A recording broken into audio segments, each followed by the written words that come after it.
근데 이게 나중에 보면 알겠지만 한 항목을 가지고 또 한 주만에 할 수 없는 내용도 있습니다. 그래서 뭐 한 12개월이 아니고 한 15개월, 16개월 정도 걸리는 그런 시간이 되는데 사실 좀 답답한 그런 면도 있기는 있습니다. 그렇지만 차근차근 그래도 알아갔으면 좋겠다는 생각이 들고 오늘 또 말씀을 한번 나눠보도록 하겠습니다. 먼저 말씀을 한번 보도록 하는데 앞에 보시면은 그 외아들 우리 주 예수 그리스도를 믿사오며 오늘 이제 이렇게 사도신경 이제 두 번째 항목에 들어있는 예수 그리스도에 대한 믿음의 고백이거든요.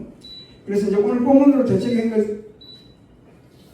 된 것이 1장 22절, 마태복음 1장 22절 1절인데 안 펴도 다 아시겠죠? 한번 해볼까요? 네, 지금 성경 펴신 분은 이게 클릭하는 건데 한번 해볼까요? 시작! 아들 하나님이 그들을 위하사 이는 그가 자신 백성을 그들에게서 보내셨습니다. 보니까 입도 안 되는 분도 계시는데요.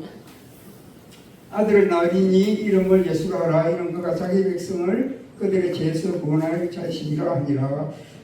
오늘 그것을 이제 여기에 대해서 해보도록 하는데 먼저 이제 우리가 지난번에 두 번을 했는데 다 잊어먹었을 것 같아요. 네, 잊어먹었죠? 한번 물어보겠습니다. 우리가 이제 믿음의 결국은 뭡니까? 우리가 믿음에는 결국에는 뭐가 있어야 되는 겁니까? 구원이 있어야 되죠, 그죠? 그래서 이제 믿음은 구원에 이르는 참된 믿음이 있어야 된다고 말씀을 드렸는데 그럼 참된 믿음은 어떤 믿음입니까? 예, 까먹었네요.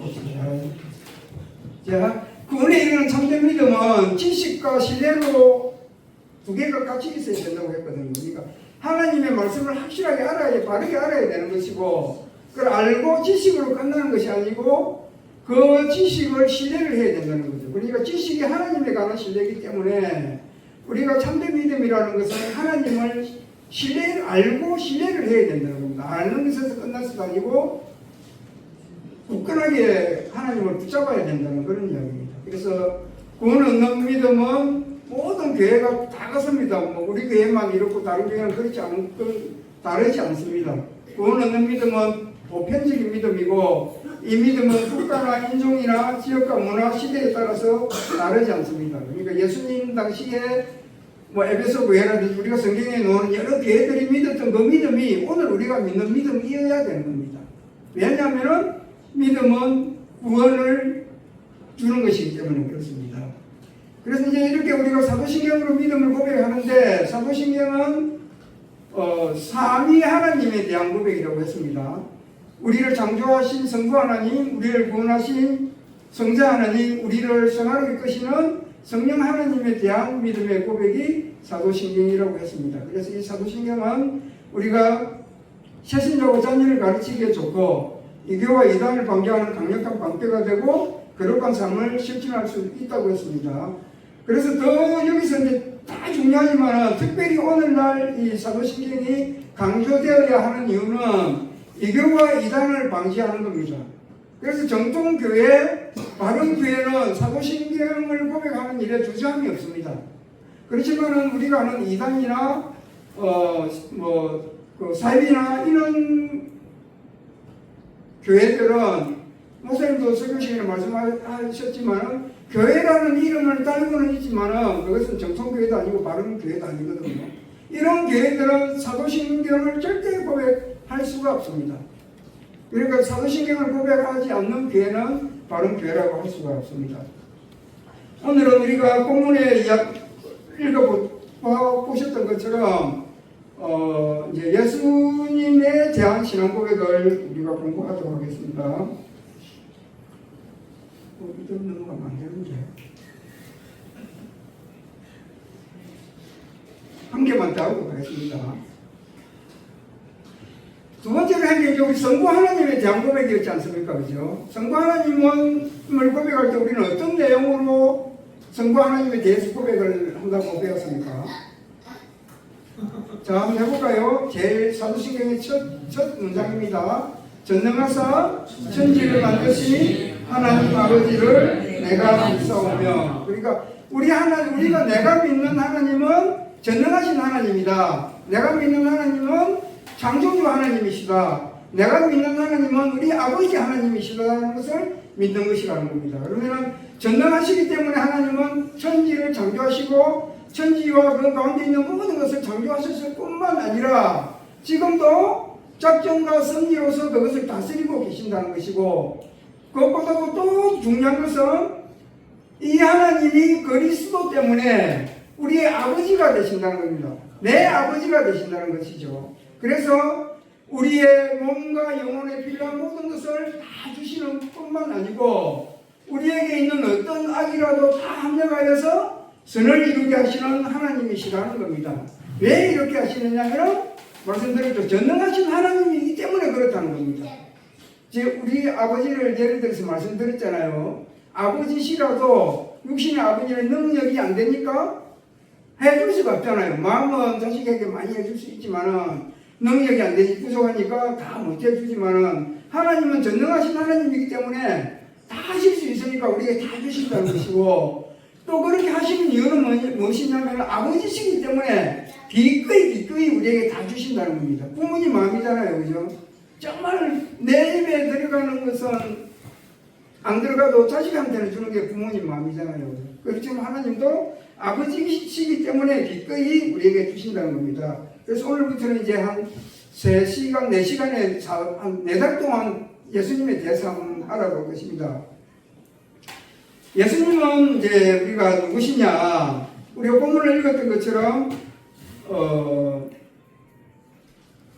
예수님은 우리를 구원하시는 구원자라는 것입니다. 그리고 예수님은 그리스도시고 예수님은 주시고 예수님은 독생자라는 이야기입니다. 그래서 구원자는 하나님, 성자 하나님 예수님의 이름을 이야기하는 것이고, 그리스도는 예수님의 직분을 이야기하는 것이고, 독생자는 성자 하나님의 인격을 말하는 겁니다. 그리고 우리가 예수님을 주라고 고백할 때는 성자 하나님과 우리의 관계를 이야기하는 것입니다.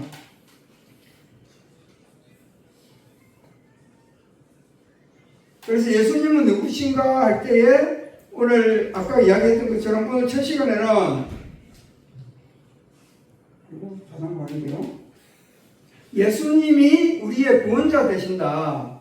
예수님의 이름에 대해서 오늘은 잠시 이야기하도록 하겠습니다. 시간이 몇 분까지 할까요? 저 10분인데 한 30분까지 할까요? 네. 설교를 목사님은 한 30분 하는 것 같더라고요. 그래서 이제 우리가 사도신경이 그 외아들 우리 주 예수 그리스도를 믿사오니 이는 성령으로 인께서 동정녀 마리아에 나시고 제일 마지막에 거기로서 산자와 죽은 자를 심판하러 오시리라 이렇게 되어 있지 않습니까? 그래서 그 외아들 우리 주 예수 그리스도를 믿사오며 여기까지는 예수님의 신분에 관한 이야기고, 그 이후에 우리가 고백하는 항목들은 예수님의 직분, 생애, 하신 일에 대해서 이야기를 하는 것입니다. 그래서 오늘은 예수님은 누구신가에 대한 그 첫 번째 이야기로 구원자에 대한 이야기를 해보도록 하겠습니다. 먼저 우리가 예수님의 이름에 대해서 한번 알아보고자 하는데요. 예수라는 이름은 아주 흔한 이름이었다고 합니다. 우리가 알기로는 예수가 한 분인 것 같지만은 예수라는 이름은 그 당시에 아주 흔한 이름이었다고 하고, 또 성경에도 예수라는 이름을 가진 사람들이 몇몇 나오기도 합니다. 대표적으로 보면 누가복음에 우리 족보 이야기가 있죠. 그 이상은 누구, 그 이상은 누구, 마지막에 그 이상은 하나님이시라 이렇게 되는 족보가 있죠. 거기에도 예수라는 사람이 있고, 그 다음에 바보섬이죠. 바보섬. 그 섬에 가면 바예수라는 사람이라는 이야기도 있고, 우리가 아는 것처럼 예수님이 잡혀 있었을 때에 민중들이, 군중들이 예수님 대신해서 놓아달라는 사람이 있었죠. 그 이름이 바라바. 그러니까 바라바도 밑에 보면 이름이 원래는 예수라는 거죠. 바라바 예수다. 그래서 바라바라는 것은 아마 그 당시에 그 민중들의 지도자격이 되어서 붙여준 아마 별명인 것 같습니다. 그래서 우리가 학자들이 조사를 쭉 해보니까 그 당시 1세기 때에 이스라엘의 남자들 이름만 조사를 해보니까 이름이 한 2,500여 가지가 된다고 그래요. 그래서 그 2,500여 가지 이름 중에서 가장 많은 것이 시몬. 두 번째가 요셉, 유다. 네 번째가 예수라는 이야기입니다. 시몬, 요셉, 유다 하면은 기억이 나도 누가 기억이 납니까? 기억해내야 되는데. 야곱이 기억나죠, 야곱. 야곱의 12아들 중에 시몬, 요셉, 유다가 다들 있지 않습니까? 아마 그 다음에 네 번째가 예수고, 예수라는 이름이 얼마나 많았느냐면은 그 당시 남자들 20명 중에 한 명은 예수라고 했습니다. 그러니까 아주 흔한 이름이었다는 것입니다. 보통 우리가 사람의 이름을 지을 때 부모님들이 막 짓지는 않지 않습니까? 그죠? 뭐 개토와 소토마 이렇게 막 부른 이름을 짓는 것이 아니고 이름을 지을 때는 그 부모님의 기대와 소망을 자녀에게 담아서 이름을 짓지 않습니까? 아마 이 당시 이스라엘 사람들 부모님들도 자식의 이름을 지을 때는 아마 그런 소망을 담아서 지었던 것 같습니다. 그래서 우리가 아는 것처럼 예수라는 이름은 뜻이 무엇입니까? 네. 그러니까 그가 그들의 자기 백성의 죄를 구원한다. 그러니까 구원자라는 얘기입니다. 우리가 예수의 이름과 같은 이름이 구약에도 있습니다. 그 이름이 뭐냐면 여호수아입니다. 여호수아도 이름이 뜻이 구원자라는 이야기거든요. 그러니까 여호수아는 히브리식 이름이고 예수는 헬라식 이름입니다. 그래서 예수나 여호수아나 같은 뜻의 이름을 이야기합니다.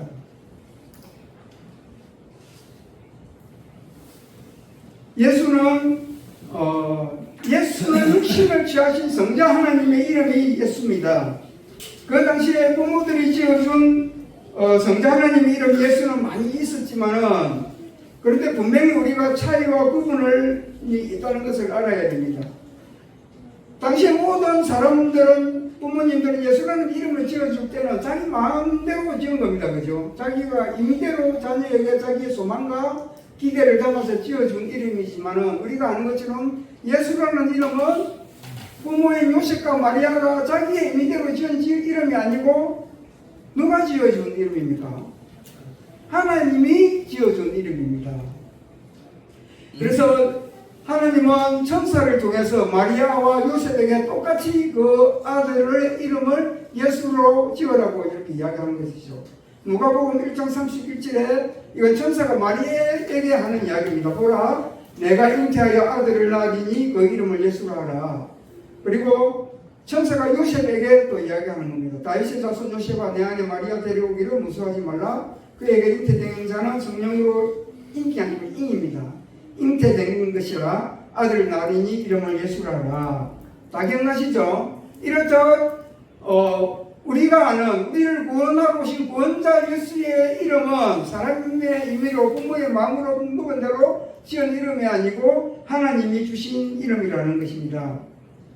이 이름이야말로 예수님이 가장 누구인지를 잘 드러내주는 이름이라는 것입니다. 그래서 이건 지금부터 이 예수라는 이름에 담긴 세 가지 의미를 한번 알아보도록 하겠습니다. 첫 번째는 예수님이 구원자시다. 두 번째는 예수님은 죄에서 우리를 구원해 주신다. 세 번째는 예수님의 구원을 받은 사람은 예수님의 백성, 곧 하나님의 백성이 된다. 오늘 우리가 읽은 본문이 이야기하는 바는 바로 이것입니다. 예수님은 구원자시다는 이야기고 예수님은 그 어떤 것도 아닌 죄에서 우리를 구원하실 분이다. 그리고 예수님의 구원을 받은 사람은 예수님의 백성, 곧 하나님의 백성이 된다는 겁니다. 그렇게 이렇게 고백하잖아요. 자기 백성을 그들의 죄에서, 그러니까 자기는 여기서 말하는 것은 예수님이거든요. 예수님의 백성을 그들의 죄에서 구원한다. 그러니까 죄에서 구원하신 분, 예수라는 그 이름은 구원자시다는 이야기를 말하는 것입니다. 먼저 예수님이 구원자시다라는 이야기를 한번 나눠보도록 하겠습니다. 우리가 아는 대로 성경을 읽으면 예수님 앞에는 꼭 나사렛이라는 단어가 없습니다. 그러니까 그냥 우리가 평범하게 그냥 나사렛 하지만 나사렛 예수라고 말할 때는 큰 의미가 있다는 것을 오늘 기억했으면 좋겠습니다. 사복음서 사도행전의 몇몇 구절에서 보면은 제자들이나 사람들 그리고 이방인 천사 마귀까지도 예수를 나사렛 예수라고 부르거든요. 그리고 다메섹 도성에서 예수님이 누구를 만나 주십니까?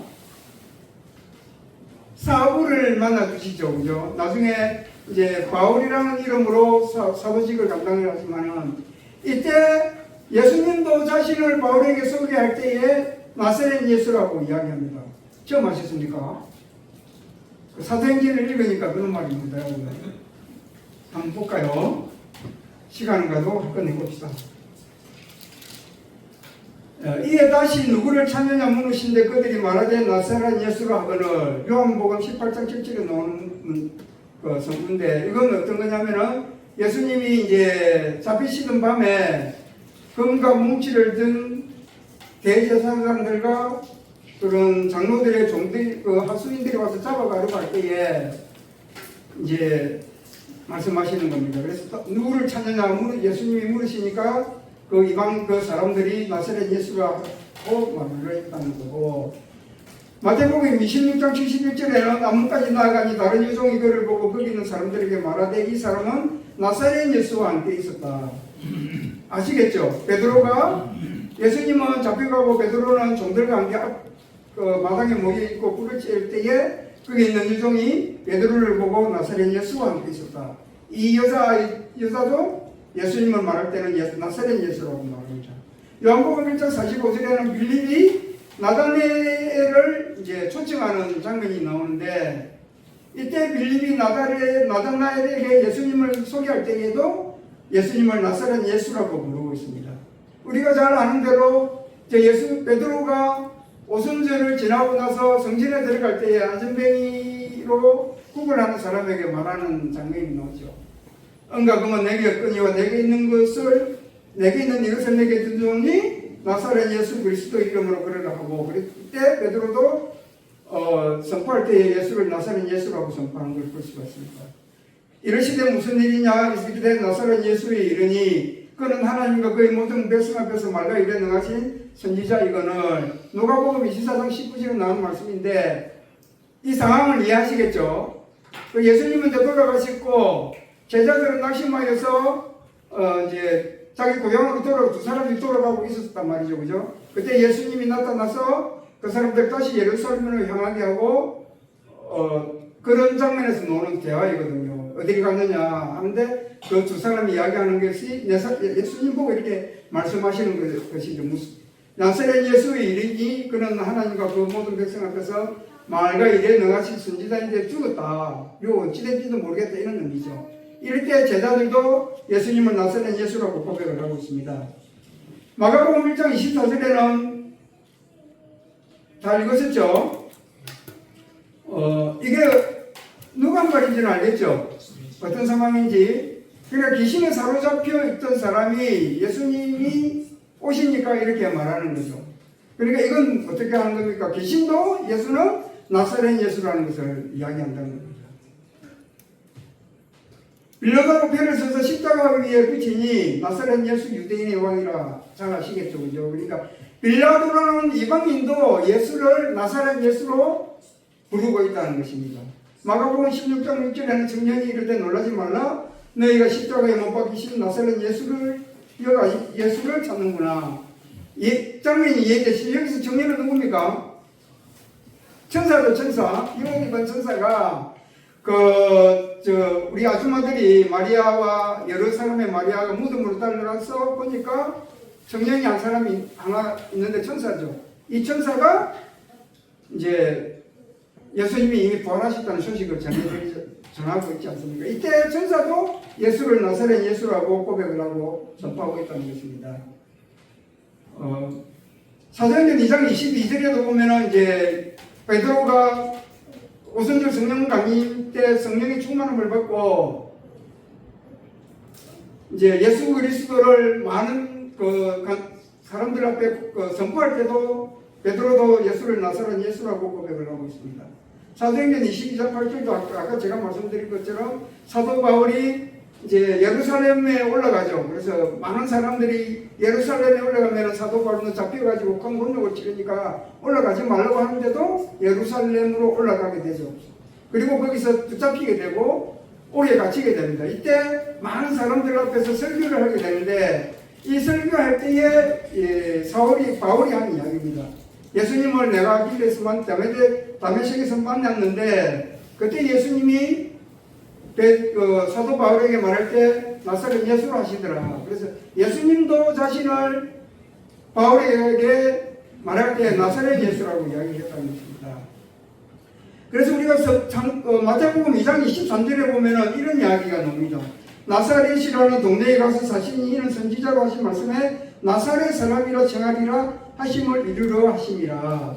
성경을 펼쳐보면 좋겠는데 뒤 밑에 보면 찾아보기에 보면 나사렛 사람이라고 해가지고 성경 구절이 나오는데 어디가 나오느냐면은 이사야 11장 1절을 찾아보라고 나와 있습니다. 그래서 이사야 11장 1절을 보면은 이새의 줄기에서 한 싹이 나면 그 뿌리에서 한 가지가 나서 결실할 것이요. 그럼 보통 우리가 성경 구절 그걸 찾아보면 관련 같은 단어라도 하나 나와야 되지 않습니까? 그죠? 같은 의미라도 하나 나와야 되는데 나사렛이라는 의미가 하나도 안 나옵니다. 나사렛 사람이라는 의미를 이사야 11장 1절에서는 찾을 수가 없죠. 그런데 이제 이걸 두고도 많은 학자들과 신학자들은 의문을 품기도 한다고 하는데 이제 해석을 잘 해놓은 분들이 많이 계시더라고요.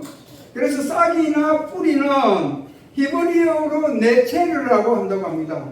이 네체르와 나사렛은 같은 의미라고 해요. 그래서 나사렛의 뜻이 무엇이냐면 싹이나 줄기를 의미한다는 것입니다. 그러니까 그 성경이 겉으로 된 것이 아니고 1.1에 아주 모호하고 의미 없는 성경임을 우리가 알 수가 있는 것이죠.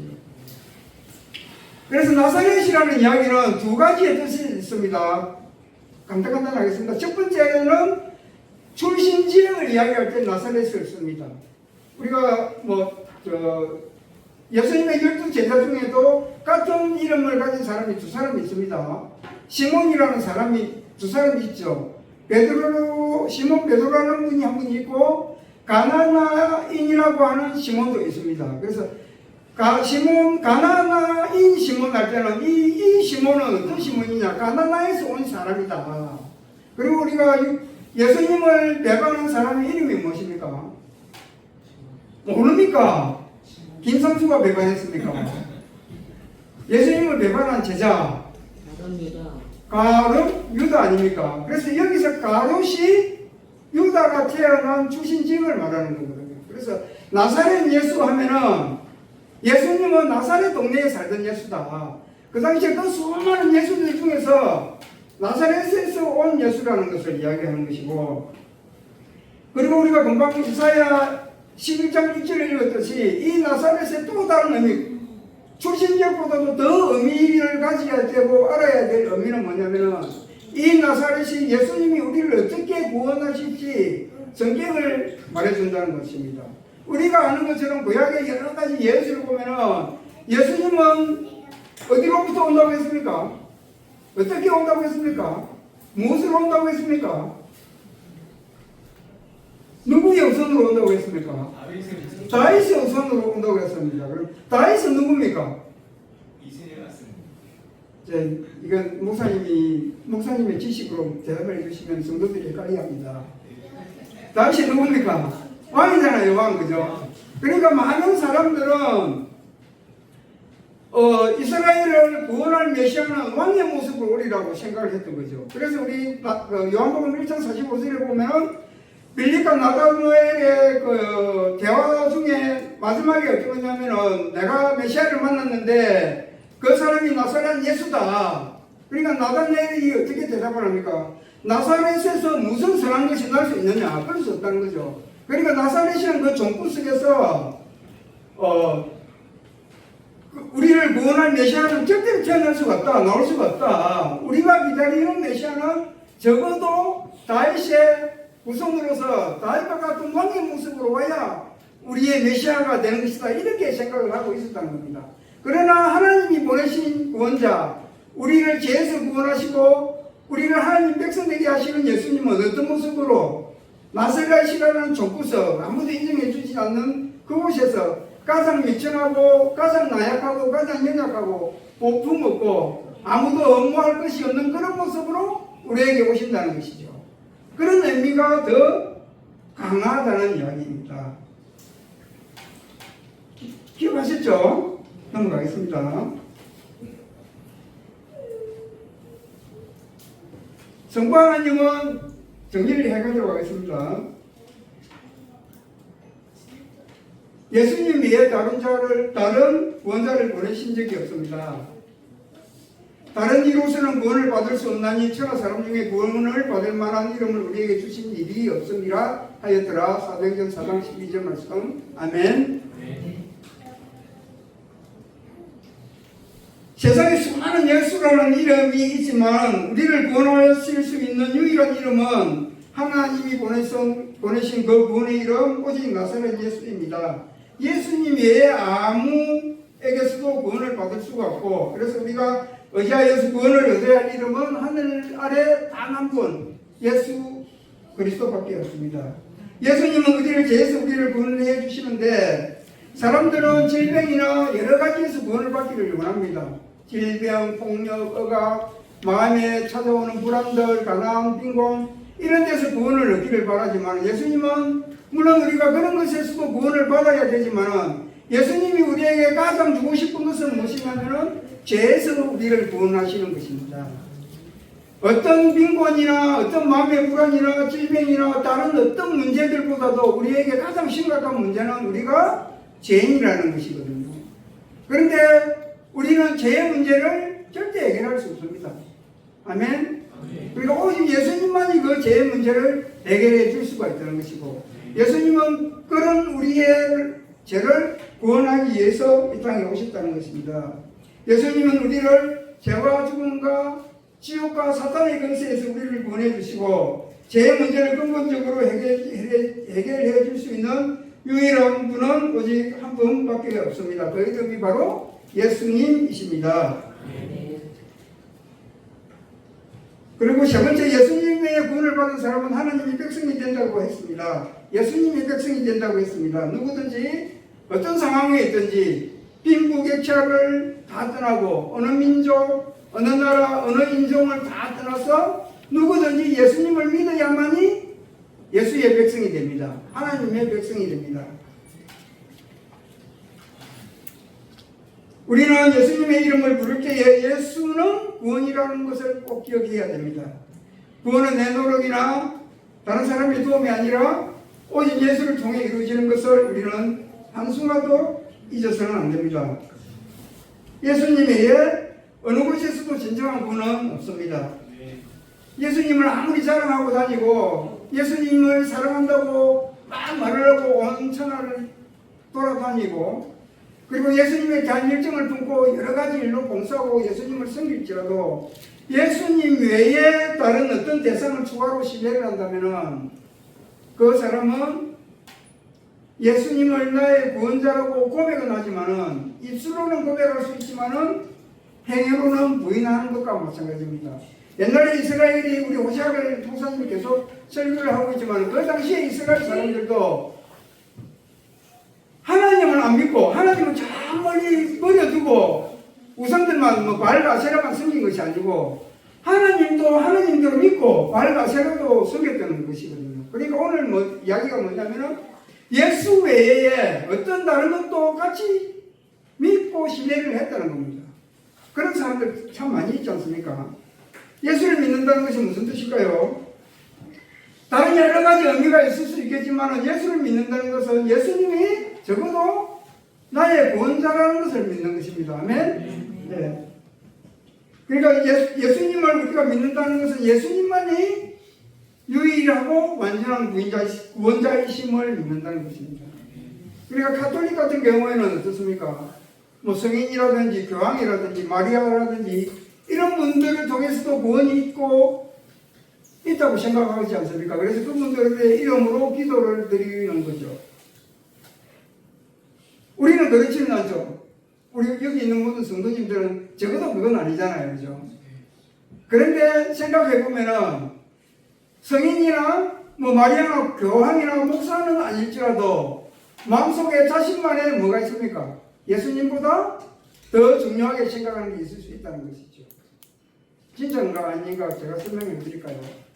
그래서 자기 자신을 예수님보다 더 믿고 신뢰할 수 있다는 겁니다.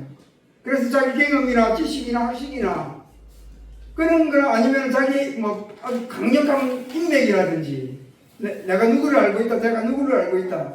세상에 뭐 어려운 이런 것들 그 사람한테 이야기하면 다 해결되고 내가 배운 게 얼만데 내 배운 것만 하더라도 모든 문제를 해결할 수 있다. 이렇게 생각하는 거잖아요. 그러니까 마리아나 교황이나 성인이나 이런 사람들보다도 더 강력한 예수님을 대항하는 세력은 어디에 있단 말입니까? 자기 자신 속에 있다는 겁니다. 자기 자신이 그런 세력이 충분히 될 수 있다는 것을 이야기합니다. 가능은 합니다. 그러나 그죠? 우리가 조금 우리의 경험이나 우리의 노력으로 문제를 조금 해결할 수 있잖아요. 또 해결을 해 도움을 줄 수 있지 않습니까? 뭐 머리가 아프다 하면은 그 문방구 잘 없더라. 그럼 되잖아요. 또 그죠? 뭐 돈이 필요하면 옆에 가면 빌려서 쓸 수 있잖아요. 그리고 조금은 해결될 수 있지만은 가장 중요한 것은 무엇입니까? 그 어느 누구도 우리를 죄에서는 구원 못한다는 거죠. 우리가 죄인인데 그 가장 심각한 죄의 문제를 아무도 해결해 줄 수 없다는 것입니다. 그리고 우리 죄를 유일하게 해결해 줄 수 있는 분은 나사렛 예수 그 이름밖에 없다는 것입니다. 기독교의 중심은 예수님입니다. 우리가 기독교할 때 기독은 그리스도를 이야기하는 거거든요. 그리스도를 한자어로 표현하면 기독이 되고 우리 교단은 대한예수교 장로회잖아요. 그죠? 예수교나 기독교나 같은 거거든요. 그래서 우리가 기독교에서 기독을 빼버리고 예수교에서 예수를 빼버리면 뭐가 남겠습니까? 뭐가 남습니까? 교만 남지 않습니까? 교. 그러니까 교 이건 쓸 데가 없다는 거죠. 근데 다른 종교는 어떻습니까? 다 교입니다. 이슬람이나 불교나 힌두교나 뭐 이런 것들 다 교입니다. 왜 그러느냐? 거기에는 이슬람에 창시한 사람이 누굽니까? 누굽니까? 마호메트 아닙니까? 그 마호메트가 없어도 이슬람은 있습니다. 불교의 창시자가 누굽니까? 석가모니 아닙니까? 석가모니 없어도 불교는 됩니다. 힌두교는 창시자가 없다고 그래요. 막 여러 가지가 종교가 짬뽕이 돼 있는데 그것 없어도 힌두교는 잘 돌아가고 있잖아요. 왜 그럴까요? 교만 있거든요. 이게 무슨 의미냐면은 그 사람들은 창시자의 그 인물에 대해서 전혀 관심이 없습니다. 그 사람이 존재하든지 죽었든지 신이든지 아무 관심이 없고 그 사람의 교훈이나 가르침에만 집중을 한다는 것이죠.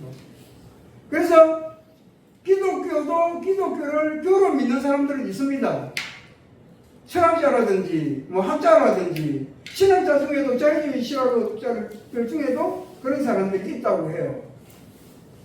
그런데 개인적으로도 그런 사람들이 있습니다. 이 말은 무슨 말이냐면 성경은 많이 보고 예수님의 말씀에는 집중을 하고 가르침에는 집중을 한다는 거죠. 개인적인 사람이 누가 있습니까? 돌 김용호. 그런 분들은 성경을 어떻게 합니까? 아주 철학적으로 지식적으로 잘 해석하지만 그 사람이 예수를 믿습니까? 안 믿거든요. 성경을 이렇게 교훈이나 가르침으로 성경을 보는 사람들은 예수님은 절대 안 믿습니다. 그러니까 이건 교죠, 교. 그러나 우리는 그렇지 않습니다.